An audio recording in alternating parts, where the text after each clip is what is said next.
everybody. Welcome to the Sci-Fi Sistas podcast, where we give you our point of view. I'm Tamia Harper, and I'm joined today by my sisters, Yvette Blackman-Tom. Hello. Sabrina Wood. Whoop, whoop. And Fran T. What's happening? Ha! What's happening, Fran? What's happening is that we have an amazing guest with us today. We have TV royalty. We have royalty from American culture, a woman who has helped define so much of our culture. Y'all don't even know half the story, but, you know, she's super important to us Black women as well. I'm going to just name a few things that she's done in no particular order, just so y'all can get a sense of who we're talking about. She's been on A Different World. She's been on Hanging with Mr. Cooper. She's been in I'm Gonna Get You Sucker, which is one of my personal favorites. Girlfriends, Static Shock, The Cleveland Show, Soul Man, Grey's Anatomy, Castle, The Boondocks, Doc McStuffins, Rick and Morty. You've heard her in World of Warcraft and X-Men as Storm. She's been in Tacoma and Fallout 76. She co-wrote the theme song for A Different World, which is still one of my all-time favorite songs ever, not jingle or not, you know, theme song or not, it's a good song. And she co-wrote You wrote the theme song for Hanging with Mr. Cooper, correct? No, I sang it. Oh, you sang it. You sang it. Yes. She got inducted into the Women's Songwriters Hall of Fame, and she's won the BMI TV Music Award 3 times, right? Mm-hmm. If y'all haven't guessed that, most importantly, well, not most importantly, but also equally as importantly, she is our first fully pipped Black woman captain in Star Trek history. She is none other than Dawnn Lewis, y'all. Oh, thank you. Oh, see, now how you gonna wear a fully pipped shirt and didn't send one to me? Don't worry, I got it for you for Vegas. You got it for okay. There you go. It is such a pleasure to see you, ladies, again. It is such an honor to have you with us, our captain. So yes. We are so excited. We're like giddy. I know. Jaleesa's coming. Jaleesa's coming. Okay, well, we have to start there, please, if you don't mind, because okay, good, thank you. Because A Different World was like everything to us. You know, I mean, that show, when I saw it, it gave me something to aspire to. It let me know, like, it showed me women that I wanted to be like or that I wanted to be around. And Jaleesa was my jam. Mm-hmm. You know, like I wasn't really identifying with the younger kids that were there. Like Jaleesa had her head on straight. Like she was just about her business. Like I always wanted to be her. I was never like Jaleesa. I always wanted to be like Jaleesa. Right. Like when I grow up, I'm gonna be just like Jaleesa. I'm gonna be just like Jaleesa. I'm not gonna take nothing from nobody. Because I'm crazy ass Freddie right now. That's exactly who I was. I was the hippie girl, like all up. But Jaleesa was our jam. So can you talk to us a little bit about the lasting legacy of Jaleesa and the lasting legacy of this show? Wow, that's, first of all, let me say I am humbled and I am incredibly honored to be thought of that way. One of the funny little tidbits, pieces of trivia about that is that I was hired to play this older college student when in reality I was younger than a good number of the cast. I was just taller than everybody. So yeah, I was just taller than everybody. So it's very interesting, you know, when people say, "Oh my God, you were so older and mature," and it's like, yeah, no. I'm a very good actor. No, that's right. No, it was a joy because my mom was actually one of those people.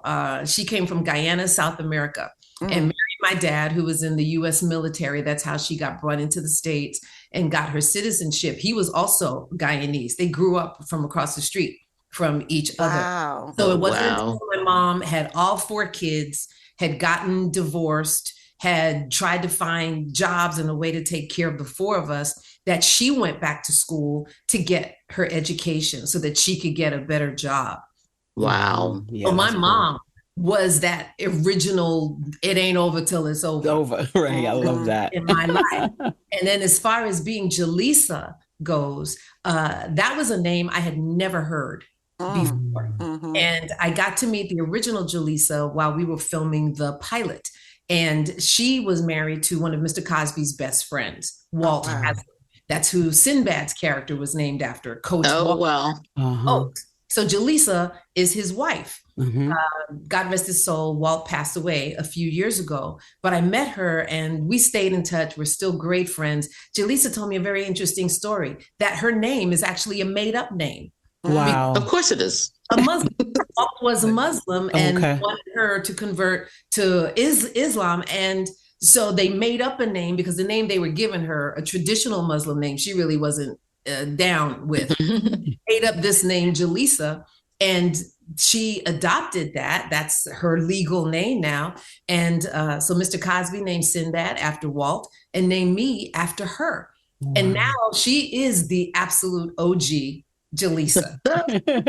And so now with my name being Jaleesa on the show, now being broadcast to millions of people around the world, many different countries, I have literally met at least 1,000 young ladies named Jaleesa. I'm sure you have. The show, which is just to me a huge testament to the beauty of the name, the grounded originality. You chose that name. You know, that name was a chosen name. So for anyone to adopt it and name their child after my character, that's just huge to me. We've been in the Guinness Book of World Records twice.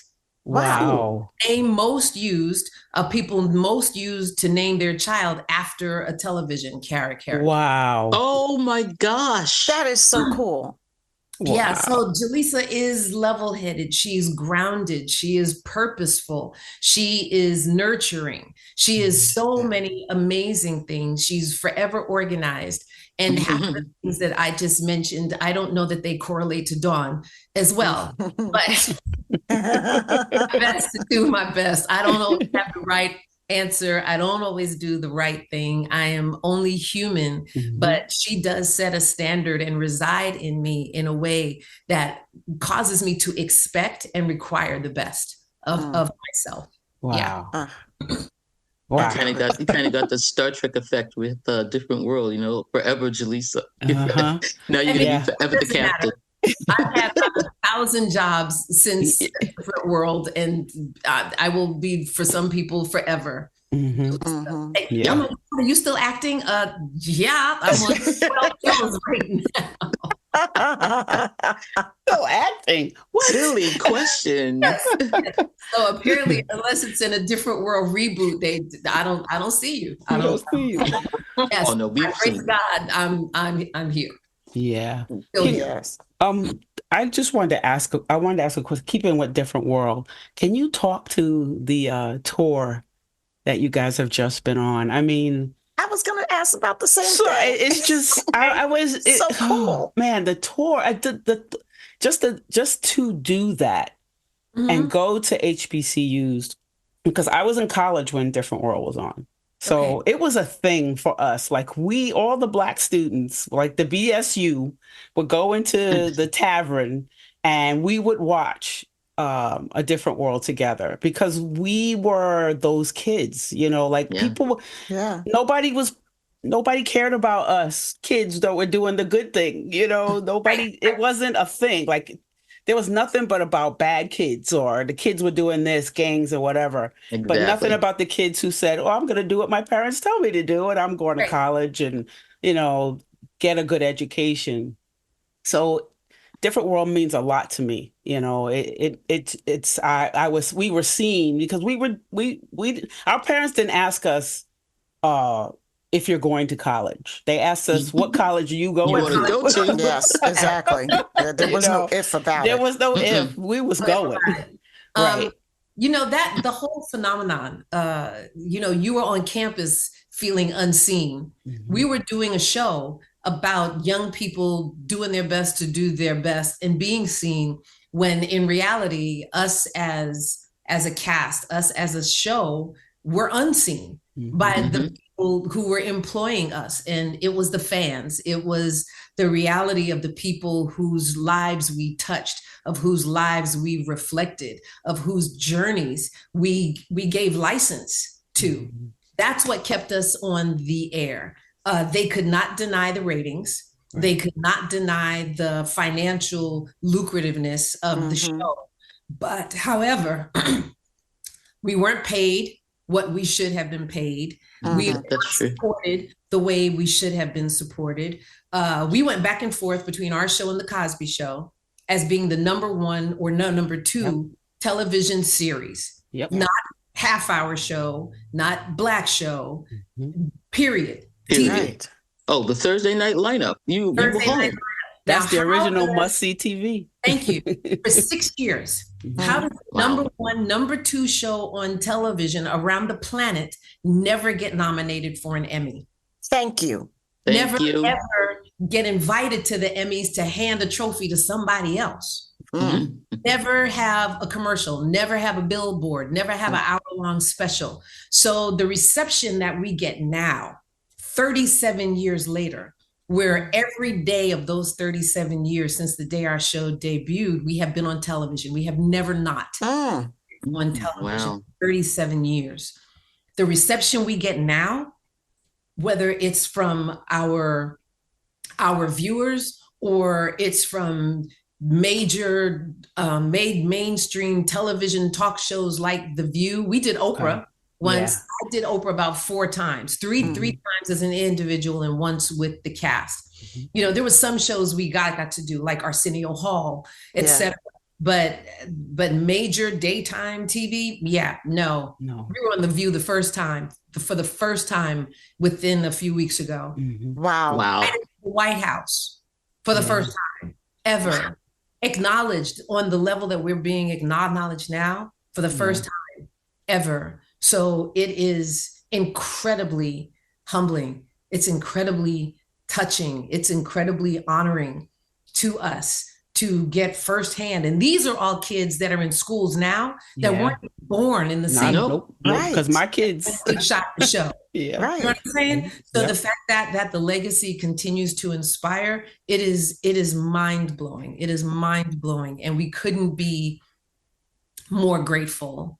When I walk out on that stage and they're playing the theme song for A Different World, and every person, white, black, young, old, American, non-American, it doesn't matter, knows every single word. Every single word. And the introduction music. Oh my God. And singing it full voice like it's their own personal anthem. Yep. Because it is. It really is. It destroys me. Wow. I get so emotional because when I got approached to write the song, I just wrote my own story. Right. I was 16 years old when I left home. I graduated high school, left home, left New York City, and went all the way down to Miami, Florida to start college at 16. Wow. On student loans and college work study, figuring it out on the fly, how to pay a bill, how to get my assignments in on time, how to keep my room clean, how to now build this community where on A Different World, I played the older person. But in college, I was straight up the baby. Yeah. For real. Yeah. Everywhere I went, expected to still perform and be responsible on a level of people several years older than myself. So yeah, I wrote my own journey. All I had armed with was what my family taught me, was what my village instilled in me and said, okay, go forth, make it happen. And that was what I did. And that was what I wrote. So it was very personal to me. And that one song alone, I was already writing, I was already singing, I already had a record out, I was already lead singer in a band, which is how they found me in the first place. Oh, wow. The demo tape, right? My demo tape. The music director of The Cosby Show had my demo and had my phone number. It was a cassette. Let's call it call it what it is. What's a cassette? I don't know. You didn't just like, download it and like stream it? No. No, ma'am. So get a pencil and rewind it. I dare you to put your phone number on anything anymore. Right. So my phone, and he called my house and said, would you be available and interested in working with me on the theme song for this new Cosby spinoff? And I'm going to send you some music this afternoon. This is the bass, track that I want you to write to. And if you're the same woman that wrote and is singing these songs, I think you can do what I need done. He didn't want to hear a rough draft. He didn't want to. Wow. This was on a Wednesday. He said, we'll be in the studio on Friday. I'll see you then. Wow. Hello. And the same time he called me, the casting directors called me to ask me if I was still interested in auditioning. I begged them for 3 months to get an audition for the show, and they said no. They finally changed their minds when I was down to my last unemployment check, hallelujah, and said, if you're still interested, you can come in tomorrow. Again, this was Wednesday. So I'm thinking my friends are playing a joke on me. It's like, okay, these kinds of calls just don't happen. They all know I'm broke. They know I don't have any more money coming in. But it turned out to be not the case. So I went in for my audition on Thursday.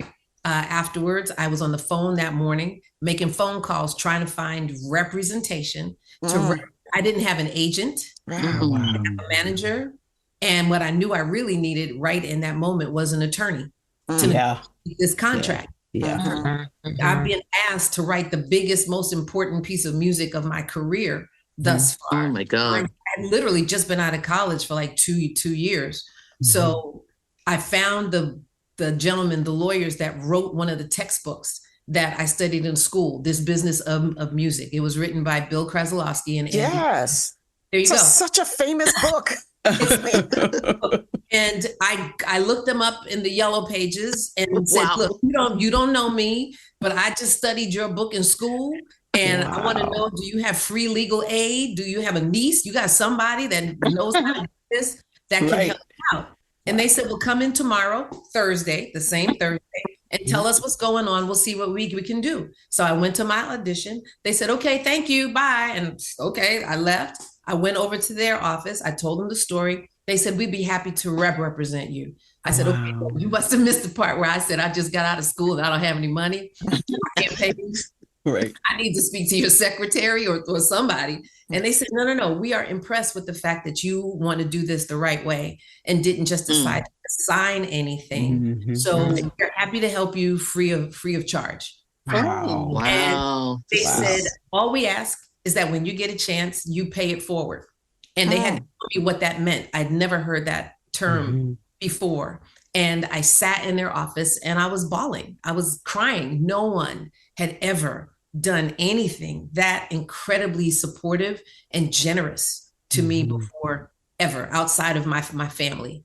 Yeah. You know, it's those angels that we don't, that are all around us. You know what that story reminds me of? It reminds me of Carol Burnett's story a little bit. When she got money lent to her to go out to LA, to leave New York. I mean to go up to New York, right? And to go up to New York, and they said, pay it forward. Like that's the only thing that we want back from you. We don't want anything. We want to help you because you're talented. You've got drive. We see you want, and just pay it forward when you can. And that's been manifested in my life ever since. I was doing it already when it came to young people, like going back to my previous schools, whether it was my elementary school, my junior high, my high school, my college, and trying to be a motivating force, as well as to check in with my former teachers to say, this is what I'm doing now. This is, you inspired me to do this. You encouraged me to do that. You supported me and gave me the skill set to do X, Y, and Z. That was my habit. So when I booked A Different World, less than 10 days later, I had written the theme song. I had booked the co-star spot, and they had no idea they had hired the same person to do completely different jobs. Oh, are you kidding me? No, but when they found out, all of a sudden I was no longer allowed to sing the theme song. They said, okay, that's just a little too much attention on you, and it's not your show. So we're going to have somebody else. sing the theme song. No, we were in Mr. Cosby's office at my final meeting. It was Mr. Cosby, Tom Werner of Carsey Werner, and the casting directors, Bill and Julie Hughes Moss. Barry and Julie Hughes Moss. So we're sitting there and I'm ready to audition for Mr. Cosby. And they're like, okay, well, Bill, before we get started, what did you think of the song? He says, oh man, the song is perfect. The song is great. The girl's voice is incredible. And it says everything it needs to say. And I'm sitting there like, I literally raised my hand. They said, what? I said, I just want to say thank you for what? For the song. I'm really glad you like the song. They says, what are you talking about? I said, I'm the girl. I'm the one you're talking about. And they looked at me like, what? Wait,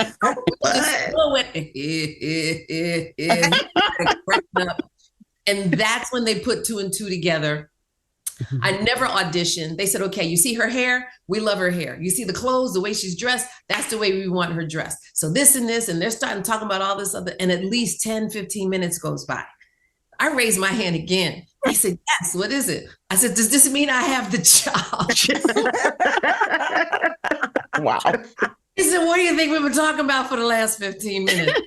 Yeah, I'm just checking. I'm just asking. I'm just asking. And so they said, okay, wait out in the hallway. Somebody, we'll be right with you. And I'm in the hallway, like screaming with no sound coming out.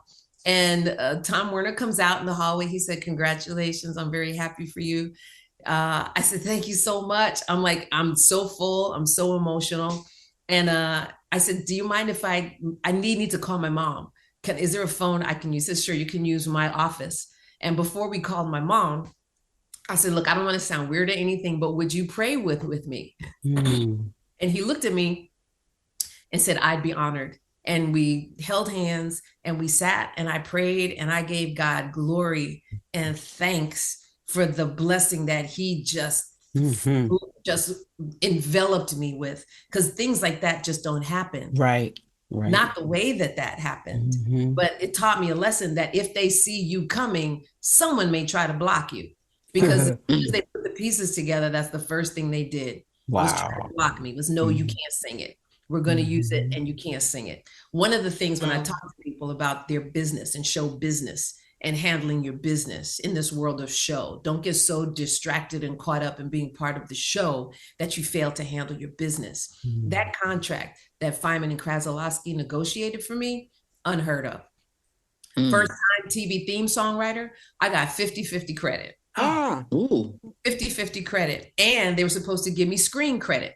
So the musical director says, well, Mr. Cosby gets 50% of everything that I do.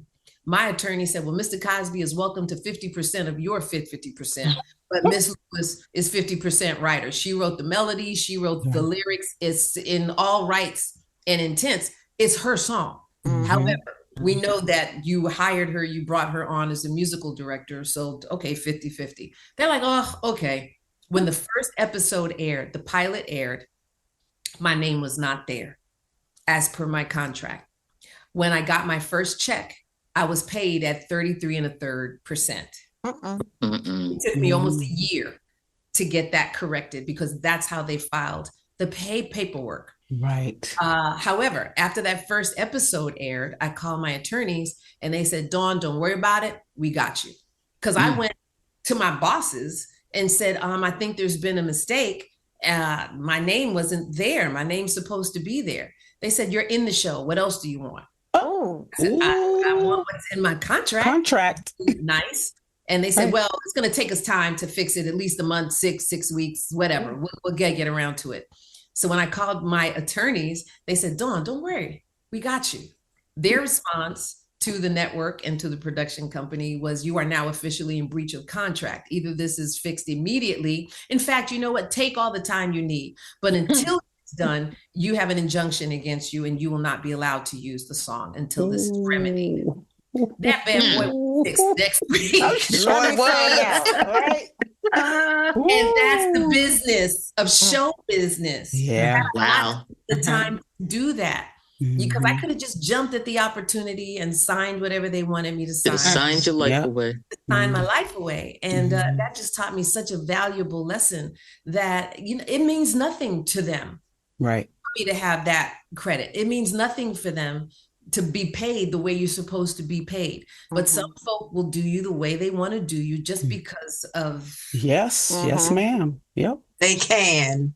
Because they think they can. Right. They think they can. You know what? They think they can, or they think it's in their right to do so. Reading masterpieces like Caste, the book Caste, that shed so much light on why some people feel compelled to withhold accolades, to withhold opportunity, to withhold compensation, to withhold ownership, just based on the color of your skin, because it completely disrupts their narrative of who you're supposed to be. And who they are. And who they are. Because if you're this excellent, capable, artistically endowed person, what does that say about them? Do you know what I'm saying? So the threat is ingrained. It's very, very real. So you're not always the popular one when you stand up for yourself, when you require people to treat you with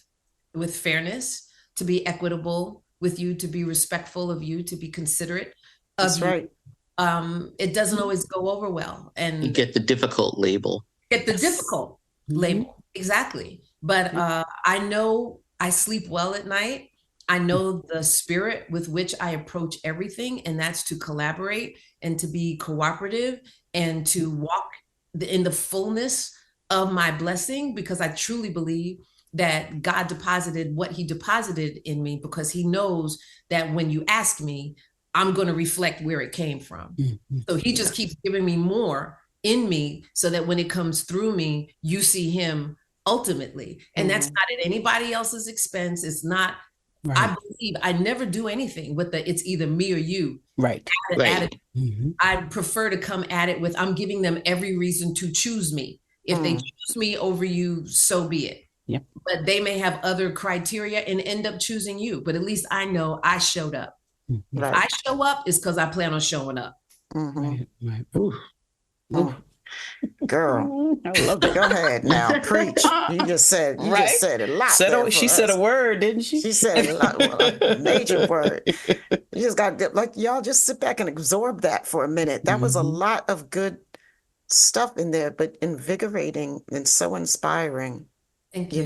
So inspiring. Right.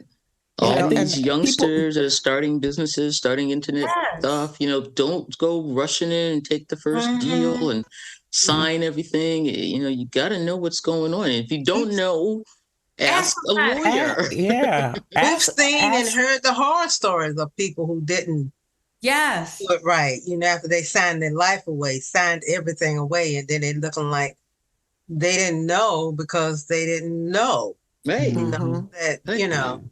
Well, nowadays you got to know, because there's so much information out there. I mean, you talking about the yellow pages, I was just cracking up about how much we depended on those yellow pages. Yes. But nowadays, you have got to do the work. It's there for you to do it. I mean, even with us just putting this, moving forward with our ventures, there's so much you have to learn out there, but it's there for you to learn if you go ahead and do the research and be diligent about, like you said, about your business, because you have to, when you put your product out there, you have to safeguard it.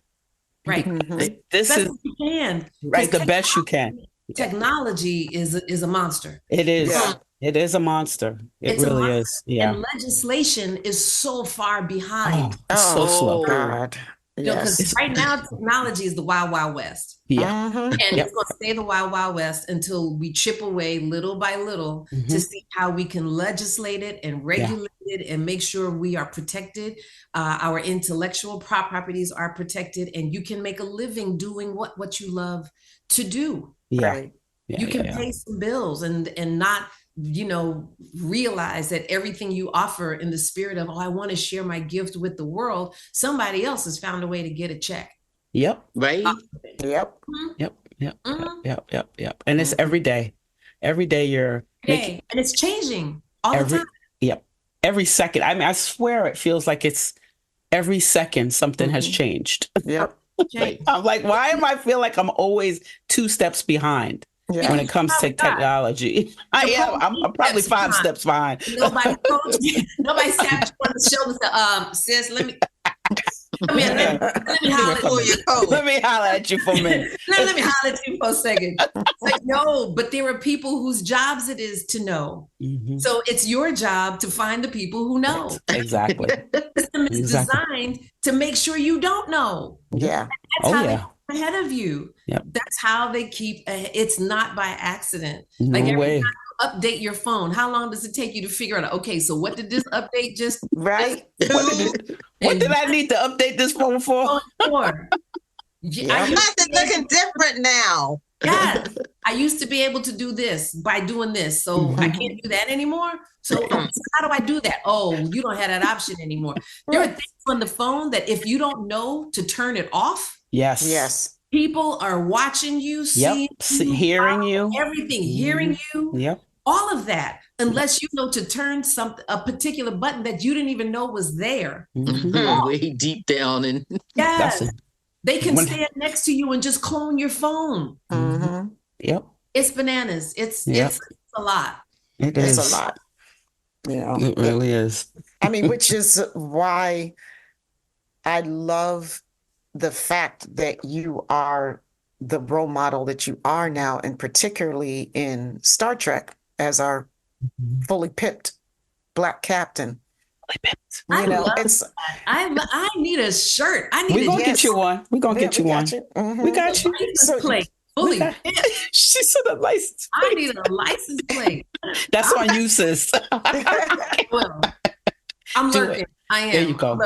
That's all, because it's all you. This is who you are. Got it. Yeah. Let me tell you, this came out of the Fully Pipped came out of us doing our top 10. Was it the top 10 show? This is from Trek Talks. Oh, from Trek Talks, right? Trek Talks, yeah, because we were like, you are our. Because she was our fully pipped captain. Our fully pipped captain, right, on the panel, right? That's right. Yeah. And it it became a life of its own. And I was like, it's becoming way too much of a life. People are talking about it and not giving me no damn credit. So I was like, okay, there will be a shirt. That's where it came from, because people were, we were doing that panel with you guys. We said fully pipped. The chat went crazy, yeah. While we were doing that panel with you and Miss Smothers and Auntie Adele and Michelle Hurd. Michelle Hurd. Yes. And the chat was like, fully pipped. And then the next day, we see Screen Rant. We see the writer from Screen Rant and another writer from some other publication talking about she's our fully pipped captain without like any byline, without saying like, we've heard this at the Sci-Fi Sistas panel or anything. Like these white boys were trying to cop our stuff. So stuff in but it was ours. It was us. It was us. Yeah. We make sure we reposted it and said fully pipped. As seen on the Sci-Fi Sistas. All right, I'm gonna bring us back around though to what I was, because it is important for you being the fully pipped captain, right? And it is you are now a role model for young Black women, or for Black folks, period, in space, right? We always talk about, like, we're talking about here being left out of the future and people not being included. And, I just love that you are now an influence that hopefully usher some more people into, STEAM education and careers, because I feel like it's so important that we are at the table designing the planets, right? Like what's the terraforming going to look like? Who's going to live where? Who's going to be your miners? Who's going to be out on the asteroid belts working? And who's going to be planet side? Who's going to be breathing which type of air? Who's going to be left on Earth as Earth crumbles? These things are all important considerations that Black people, there's no Black people at the table that I know of, making these decisions and looking for this in the future. We are not part of it, you know? Yeah. So it's very humbling to me because I know my first experience with this articulate science part of the future person was Nichelle Nichols. Mm-hmm. Yes, in a TV series. Right. The first time I ever saw the idea of a Black president of the United States was in a movie. Yeah. Right. So images matter. How we're seen, where we are placed matters. The fact that the Star Trek franchise, it's gravy, it's meat and potatoes. It really is the reality of creating a world, of creating a future that is inclusive, that embraces the fact that we come from all planets, from all kinds of places with different histories, different technology, different traditions. And in their own way, each and every person is excellent. You may be my enemy, but you got a cloaking device. What? Right. You know what I'm saying? Right. You can teleport things with your mind and make things happen and make people do things and believe. I mean, you can shape shift. You can be you can do all these things, and we can work together on the same in the same Starfleet for a common goal. We can not work together and still collaborate. Yes. We can be at war and still learn things from each other, but everybody is there. Yeah. Everybody is there. And even when there are episodes or movies where there is a dominant and a subservient race or culture, it is shown to show the ridiculousness of it. Power it does not, sanctify it. It just says this is ridiculous. Right. What you're doing is ridiculous. And they spend the entire episode or film trying to shed light on how can we do this differently? How can we find a middle ground for this disparity? Because the disparity doesn't work. It's been proven culture after culture, century after century. When there is such gross disparity, it just does not work. It's not. The civilization eventually collapses. The civilization collapses because there's going to be civil war. There's going to be something where it's going to shift. Now we're looking at movies about apes and gorillas taking over. Remember in the 70s, the Planet of the Apes movies, there must have been like 400 of them. That's what I said. How many more do we need? From the planet that returned to the war of the beneath the he, she, transgender. The first one, I saw every one of them. I was about to say, Sabrina saw every single one of them. All of them. The first one was the shocker, though. I mean, at the end, that was a good one. You saw the statue, and if you're doing a spoiler for somebody, tough. Right. Exactly. It's like how many and there was no music. It was just the waves and him cussing out the humanities. And so y'all know what he said and everything, but there was no music, no anything. And you sitting there, the first time you see it, my mouth went, oh my gosh. Mm-hmm. And we know what that was. It was the us and them. It was. Yes. For the apes, like, how dare you be in charge right now? You damn dirty ape. Who do you think he's talking about? What's going to happen in the world when those that we put in cages and treated like animals are now in charge and able to treat, them the way that they were treating everybody else? That's now you the other reality. That's the terrifying. I haven't seen the new one yet, so I can't comment. I don't even know if I want to see it yet. I like the new ones, but they really affect me. There's an impact. I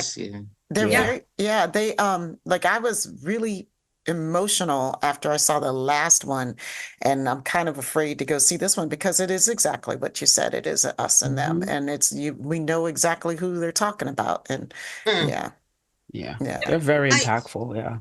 Speaking of fully Pipped, I had a chance to interview Mike, and the question that I asked McMahon. Mike. Mike McMahon. There you go. I'm sorry. VIP bitch. Mike, if you're listening, and we know you are. Mike, so at the New York Comic-Con, and our table was the last one he got to. And I asked the first question, and my first question was, did he intend for her to be Black? Captain Freeman? Yeah. No. Beckett? Beckett. Yes, Beckett to be Black. And he said that, he said, well, I knew she wasn't going to be, and then he looked around, he said, well, I knew she was going to be different, little, And I said, oh, okay. I said, because, Dawnn Lewis is the captain and everything. He said, well, after she came in and she auditioned, after Tawny came in and auditioned, she did this riff and everything. She said, that's our girl. She said, we knew that we wanted to have her mother on it. So, of course, her mother had to be Black. So we got Dawnn Lewis for the part. I'm like, oh, we're so glad you did, So, I wanted to know if that was intentional or it just happened. You know how some people say somebody happened to be Black, or was that your intent? And he basically said, yeah. He's a very genuine, down to earth, kind of guy. And it's important to him that the work he does reflects his spirit and sense of humanity. It really does. It's very important to him. It's really a pleasure to work with him and for him and the collaborators that he has around him, because it goes from the top down, the environment and the way all of us are considered, the way all of us are treated. When they did that live crossover show with Strange New Worlds, I understand for a time they were lobbying just to have Jack. Oh. And Mike was the person that said, Tawny is the star. Right. Thank you. So if you have anyone, it's going to be Tawny. It will never be anyone and not Tawny. So so they had to rethink and rewrite the episode to make sure you can tell. For that. You can tell by watching it. Yeah. Mike fought for that. That's how that's how he considers us, is that he won't let people play those kinds of games with us. And the suit's still doing. The suits are still suiting. The suits are suiting. Yeah. I've not always felt that protected. People that I have worked with, it's been very much my personal onus to protect myself. So it's really wonderful when you get the opportunity. There's a number of producers and studios I've worked with that are absolutely committed to protecting their talent, and that's always a beautiful thing. Yeah, I can't imagine. Yeah, that's so crazy. Yeah. On a low note, where were you when you found out that this was going to be the last season of Lower Decks? I was on my way home from the airport, and Mike had been texting me through the day, and I said, I'm about to get on the plane. I'll give you a shout when I get off the plane and I'm back in the car. So I got in the car and I sent him a text. Okay, I've landed. When I get to the house, I'll give you a call. Mike called me before I could call him and to say, I wanted to tell you this. I wanted you to hear this from me. Again, this is the creator, showrunner person looking out for his talent. He said, I don't want you to hear this from anyone but me. First of all, I want you to know how much I love you and I appreciate your work and what you bring to this character into this show. He said, it's been my honor to work with you. He said, unfortunately, Paramount Plus has come up with this internal protocol that they're only going to give shows like a 5-season run. Yeah. And there it goes. I believe Picard had 5 seasons. 3. He just had 3. But that was Patrick Stewart's thing. Yeah. But Discovery Disco just had 5. Right. Discovery had 5. I don't think Strange New Worlds. No, not Strange New Worlds. The animated one. The other animated Prodigy. Prodigy. I knew it was I apologize. Prodigy did not get 5 either. So they're getting ready to do their 2nd season, but they're on Netflix. They're on Netflix. On Netflix. So that's what Mike is hoping, is that the fandom will really want to see more, because we've got more stories to tell. Right. We will just move. We will push and move elsewhere, but we had already pretty much completed recording season 5. Wow. When they gave us this word. Yeah, we were probably 80% done recording season 5. So we're doing some fine tuning now, and I think we may have 1 or 2 episodes left to record. So the hope is that we will land someplace else that will appreciate us, and the fans will come with us, because the fans will. They will. Yeah, I pray so, because we genuinely like working with each other. We genuinely like hanging out with each other. It's really, really a beautiful environment. The relationships are very, very real. Yeah. Very real. Well, Lower Decks has become probably my second favorite Star Trek show, which is saying a lot. Because nothing's going to beat nothing's going to beat DS9. So DS9 is number 1. But I the stories that he tells, that you guys tell, they're good. They're such great Star Trek stories, and they will Lower Decks will always have a place in our mostly mine, because you guys came out during COVID, and I've told Mike this more than once, that I think Lower Decks and Star Trek saved us, because we were losing our goddamn minds. Star Trek came on, Lower Decks came on like back to back, and so we had something that was our thing. When everything else in the world was changing and everything was different, Star Trek was there for us. So I always say that Lower Decks will always have a sacred place in my heart, because we could have really lost it. I mean, we needed it so bad, and it was there for us. And we talked at Mission Chicago. We got to meet Mike and Brad Winters and Chris and Chris. Chris Westlake. Yeah, and just let them know how important it was to us. The show is to us. And I know a lot of fans are already banding together. Yes. And, there's doing watchathons to spike numbers. And there's what are those things called? Petitions. And we're doing our solid best to try to save our show. If we could save Prodigy, we can save Lower Decks too. And frankly, Lower Decks is more important to me than Prodigy. I love Prodigy. No shade, Kevin. And Dan, no shade, but I need Lower Decks in my life. Because as we were telling, everything is so serious all the time these days. We need to be able to laugh, and we need joy. Yep. And that's the healing of it. And it's such a celebration of this franchise, everything that we love about it, that coming from people who get it, right? Not like from outsiders laughing at us. It's us laughing with us, it's just it's so important. So, it's a big deal to us. And I think, what makes it so great is that Mike is a fan. You're a fan. Tawny's a fan. It's like she said, like Tamia said, you're part of this whole thing. You're part of the fandom. And it's like a fan film came out, and Paramount said, "Go ahead," and we got to all watch this together, because we know the people involved are just like us, just like us, just loving it, because the deep cuts are no joke on I'm telling you. What I love the show? I love the humanity of it. I love that it's real people doing their best and making mistakes and trying to work through it. You know what it reminds me of? If you ever watch those videos of people doing amazing things, like running on the treadmill at high speed and doing aerobics, or like a dance move or whatever, and it's aerobics, and then it cuts to the average person. Right. And it's horrible. They fall and they bust their behinds. It's us.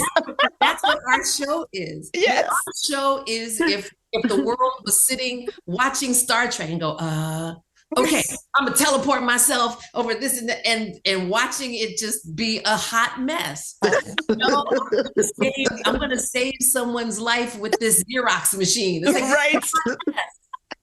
It's a hot mess. That's what I feel like our show is. Like is the everyman replica or attempt to replicate something amazing that somebody saw somewhere. And this is how it came out when I did it. Yeah. That's it's like regular people in Starfleet. It's just the regular folks. The ones that didn't go to the academy.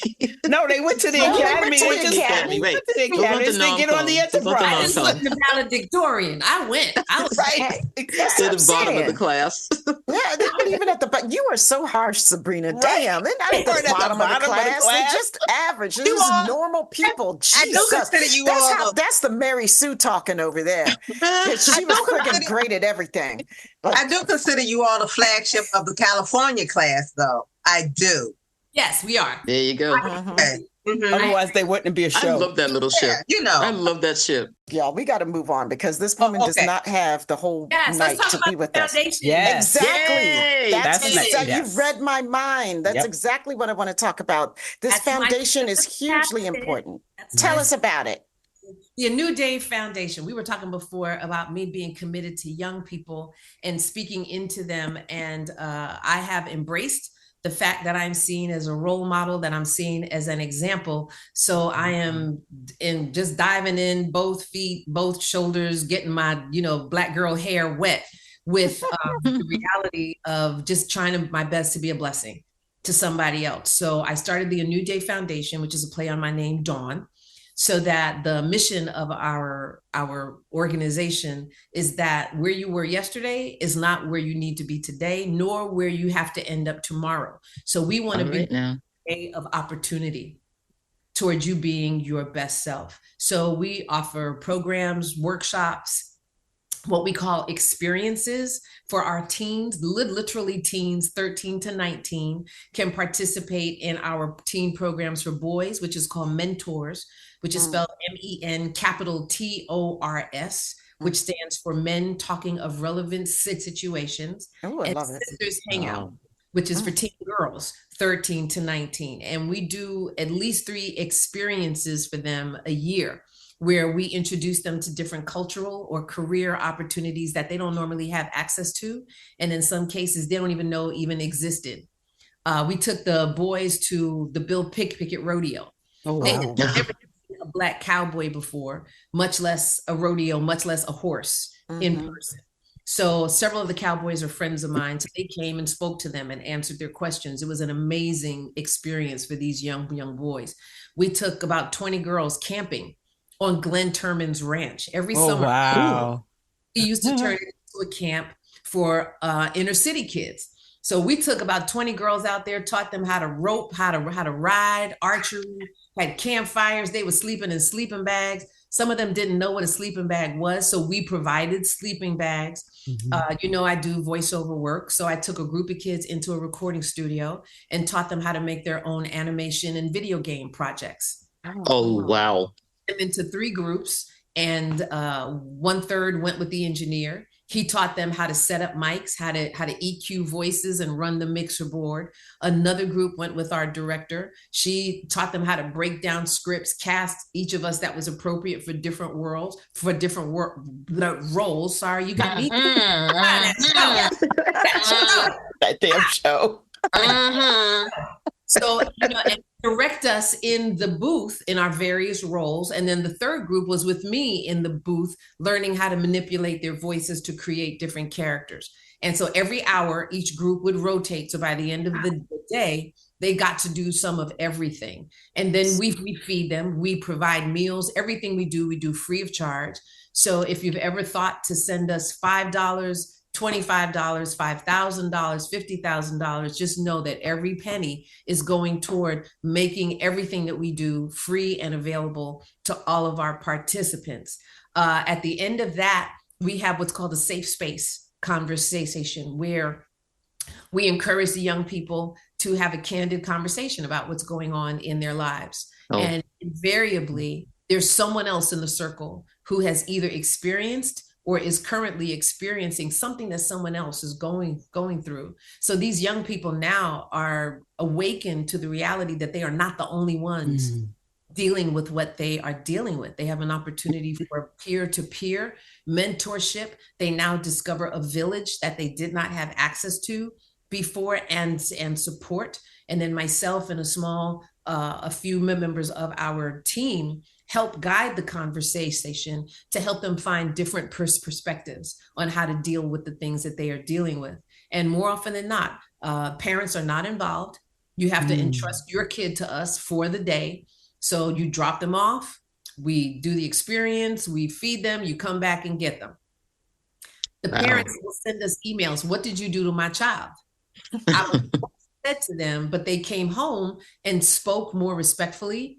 I'm watching them deal differently with their younger sibling. Their grades are better in school. Whenever you do anything, please let us know.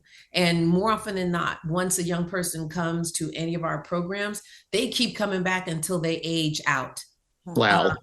The annual conference we do that's coming up on June 15th, this year we're going to be on USC's campus again, is called Focused N.F.I.T, F-I-T, which stands for Financially and Technologically Informed for a Different World.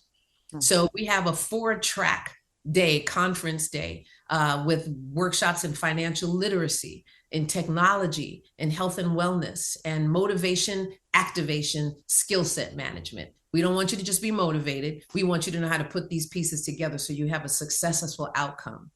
And that conference is geared toward older students. It's high school seniors and their parents. So we have workshops for the parents to send that whole family home informed, and college freshmen and sophomores. So it's that 4-year demographic of preparing to go into higher education. And now that I've arrived, now what? So we give them skill sets, how to financially get to and through higher education, how to be entrepreneurs, start your own business. We realize college is not for everyone.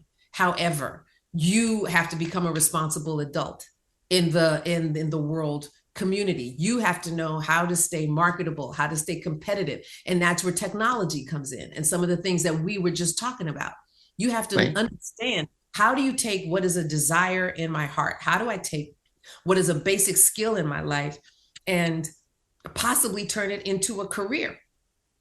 Something that allows me to sustain myself in an empowering way, but also allows me to pay my bills. You have to know how to navigate that. So we've created what we believe is a really comprehensive curriculum and opportunity to feed into whole human beings. And at the conference, in addition to the workshops, again, we feed everyone. Everything is free of charge. Where it's necessary, we assist with providing transportation, like buses, to get them to and from the conference. And we also award anywhere from 6 to 12 scholarships of $2,000 each and a brand new laptop computer. Now, to win the scholarship, you compete. You have an essay, your GPA, you have to submit a letter of recommendation, and you have to be accepted into a college, because that's where we send the money. So this really applies to the high school seniors who have graduated and the college freshmen and sophomores. So if you're still in school, we will give you this money to help defray some of your costs. Now, if you're a high school junior, we have what's called an achievement award. It's basically an ICU gift. And we award anywhere from $250 to $500 in cash and a device. Wow. This year, that is being sponsored by Miss Rashida Jones, who happens to be the president of MSNBC, this amazing African-American woman. This will be her 2nd year in sponsoring our Achievement Award. And she also sponsors one of our Sisters Hangout events every year. She's like, Dawnn, this is where I want the money to go. I want it to empower young girls. And then this bit of money, I want to be the achievement gift to the high school juniors. So we let them know, we see you. You are on the right track. Keep up the good work. Our scholarships this year, again, same as last year, are going to be sponsored by Mr. Noel Massey, who used to be the national director of UPS until he retired. Pardon me, Mr. Aubrey Stevenson, he's the CEO of FMS, Financial Management Services in Washington, D.C. So that's where we get the money for our scholarships, the actual dollars. Our computers this year, just like last year, are being sponsored by the Los Angeles Lakers. All right. So we've got some amazing people on board who believe in us, who believe in our efforts. So if you go to our website, www.anewdayfoundation.net, if you see my face, you're in the right place. You can register for the conference there. There's a link there. There's also a QR code, and you can direct your friends, family members, as long as they are in the age range, high school juniors and seniors, and parents, and college freshmen and sophomores. Registration is required. I can't stress that enough, because that allows us to get a head count, to know how many backpacks, because we provide all of the workshop materials. We provide all of the meals. So we have to know how many meals to order, how many, classroom sizes, how many workshop leaders. So yes, you have to register. If by chance you hear about it at the last minute and just show up, we'll take that into account too, but we don't encourage that. We really do encourage you to make sure we've got a spot saved, especially for you, to register and come and be there. And encourage you to join us on any of our other experiences throughout the rest of the year. But this year is June 15th, right around the corner. Yep, it sure is. Don't mess around. Go online, find the link, register, and we are excited about seeing you and hosting you for the conference. The link will be in the description of this show. Also, the registration link, I'll make sure it's in the description of the show also, so that it's readily available for anyone to just click on it. Excellent. Thank you. Yes. And as you can see, I'm wearing the logo on my sleeve. I'm wearing actually the Focused N.F.I.T t-shirt. You can't see it. Cool. But when you look at our logo, you'll see the images, the silhouettes of 3 people reaching upward, and they're all 3 different colors, because we come in all different shades. Yeah, we do. Yes, we do. All different love it. That's what we want it to be. And it's the new day. It's the sun rising on the horizon. That's what that is. We are your new day of opportunity towards you reaching and accomplishing your best self and your dreams. Fantastic. Yeah. I love it. I mean, every time we talk about a New Day Foundation, I am just in awe of the work you guys are doing. I mean, it's amazing. I wish I had something like that when I was a kid. I like all of these services, I mean, they're just invaluable. So we want to do everything that we can to help, push funding to you guys and to help you guys grow and to continue doing the good work that you're doing. Exactly.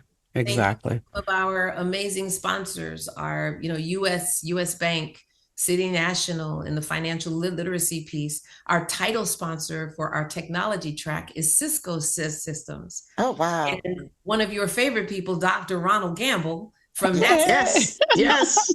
Every year. And he's bringing a team, I think at least 4 of his NASA team with him to lead workshops this year. It just grows and grows, and the partnerships and the collaborations, we couldn't do it without them. So it is so greatly appreciated. Yes. So for our listeners, you'll hear a lot more about A New Day Foundation. We hope to do more with Dawnn in the future. So just go to the website, check it out, let some young person about it. But Dawnn will be doing a lot more with you in the future. So can't wait. Ladies, you're just awesome. You are awesome. You're awesome. I mean, we're totally geeking out that we got to sit down with you again and, and talk about all the wonderful things that you've done. But this is the real reason why we really wanted to do the shows, because we really want people to know about a New Day Foundation. We just want to amplify it as much as possible. So come on, guys, all you mothershippers out there and all of our fans and listeners, please open up.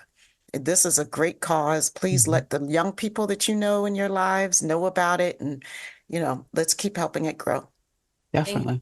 This year we're in Los Angeles, but just know, if you're really interested and you're not in Los Angeles, just send us a note and we'll do what we can to work it out and come to a place that is closer. to you. Yeah. We were in the midst of the pandemic. We were doing a lot of things virtually so that people could log in from Canada, from Miami, from all over the place. We haven't done that again this year. But no, the program, the Focused N.F.I.T conference, is completely mobile. We can go wherever. We can go. Yeah, but this year we will be on the campus of USC in Los Angeles on June 15th. It's a Saturday. So what a great day. Yeah. Those kids are going to come out of there changed. All we can do is try. You know what I'm saying? That's all you can do. Try, but you got to show up to get it. So yeah, we're going to get it out there. We're going to make a point of getting it out there. We're going to be at Trek Long Island. We're going to be talking about it there. So just know that it will be on our tongues until the day comes for it to happen. So we want it to be a success. That's for sure. It's greatly appreciated. All right, yep. I was just about to say, this is about time, right?